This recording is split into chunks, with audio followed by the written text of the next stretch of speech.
Karma is a, I'm sure you can't end this sentence. I mean, karma is a big, because I actually didn't touch this subject because this kind of hits close to home, because I know exactly where this girl is from. I went to school with a family member for her, so this kind of hit close to home for me personally, so I didn't touch this topic. But however, I had to touch this topic when I saw this. One of the main suspects in relation to the murder of the 21-year-old Patrice Petrius of Hanover after she went missing on February 13th of this year is among two alleged gunmen who were killed by police in the parish on Thursday night. The two men were fatally shot during a reported confrontation while the police in the Kew area of the parish. They have been identified as Gwen Muir, otherwise known as Brody, Nicholas Scarlett, alias Nick, both of Mount Peace district in the parish. The police reported that shortly after 11 p.m. officers responded to reports of gunmen being in the community of Kew and signaled the driver of a car to stop. Men reportedly aligned from the vehicle opened fire at the police, resulting in a gun battle with the police team.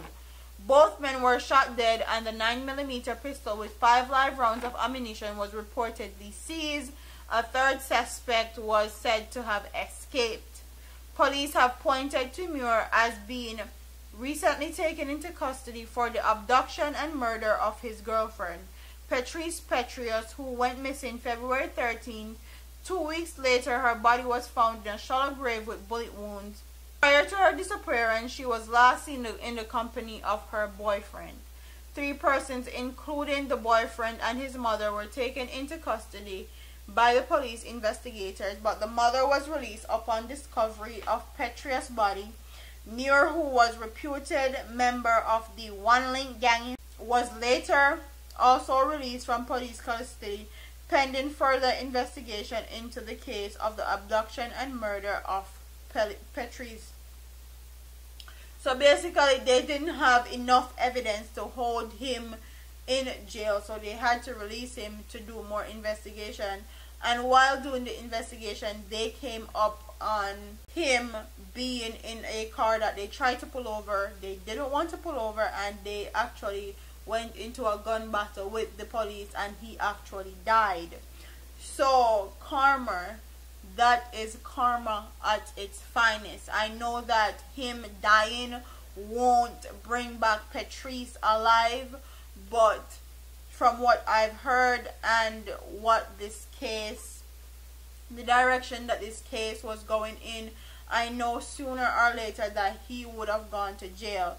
And a person like him didn't have much to lose, and that's exactly why he did what he did and actually went into a shootout with police. People like him probably feel like the police are closing in on him, or the police they come for arrest, and him say him now go to jail because that's not the life he want, and he actually start firing after police officers.